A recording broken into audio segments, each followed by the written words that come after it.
เกี่ยมจัดงานเทศกาลคำลาวปีที่2ในระหว่างวันที่4หาวันที่6กันยายน2026เพื่อยกระดับอุตสาหกรรมคำลาวก้าวสู่ระดับสากล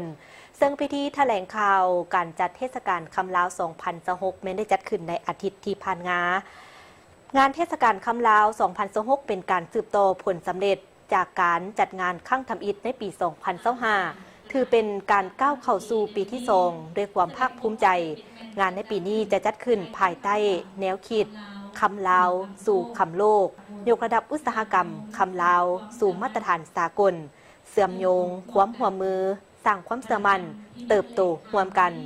โดยมีกำหนดจัดในระหว่างวันที่4หาวันที่6กันยายน2026ที่หอประชุมแห่งชาติ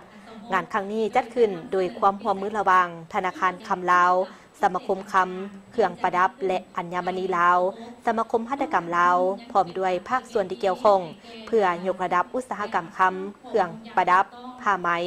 และหัตถกรรมลาวให้มีคุณภาพความโปร่งใสและสามารถแข่งขันได้ในระดับสากลพร้อมทั้งเป็นเวทีสืบสานภูมิปัญญาส่งเสริมนวัตกรรมสร้างเครือข่ายทางธุรกิจและกระตุ้นการท่องเที่ยวของสาธารณรัฐประชาธิปไตยประชาชนลาวโดยเนื้อในสำคัญตลอดภายในงาน3วันประกอบมีวันที่4กันยายน2026ตลาดคำโลกและการลงทุนเน้นใส่ทิศทางตลาดคำโลกการบริหารทรัพย์สินมาตรฐานสากลและการสร้างเครือข่าย B2B วันที่5กันยายน2026มรดกคำลาวและนวัตกรรมนำเสนอ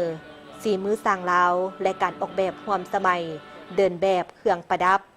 การแสดงศิลปะและคอนเสิร์ตวันที่6กันยายน2026ความหังมีวัฒนธรรมและอนาคตที่ยืนยงส่งเสริมความรู้ทางการเงินการรักษาคุณค่าทรัพย์สินและการพัฒนาอุตสาหกรรมอย่างรับผิดชอบนอกจากนี้ภายในงานยังมีกิจกรรมพิเศษหลายอย่างเช่นเวทีสัมมนาระดับสูงงานวางแสดงคำเครื่องประดับผ้าไหมเขตวางแสดงนานาชาติงานเดินแบบการนำใช้ระบบดิจิตอล LPB Pass เข้าในการลงทะเบียนและการบริการคำแบบดิจิตอลพร้อมด้วยกิจกรรมบันเทิงอีกหลากหลายคณะจัดงานคาดว่างานเทศกาลคำลาว2026จะสามารถดึงดูดผู้เข้าร่วมงานนักลงทุนผู้ประกอบการและนักท่องเที่ยวทางภายในและต่างประเทศถึง 100,000 คนดังนั้นจึงขอเชิญชวนมวลชนทุกภาคส่วนเข้าร่วมงานเพื่อสัมผัสคุณค่าความงดงามและร่วมกันยกระดับคำลาวก้าวไกลสู่สากลอย่างยืนยง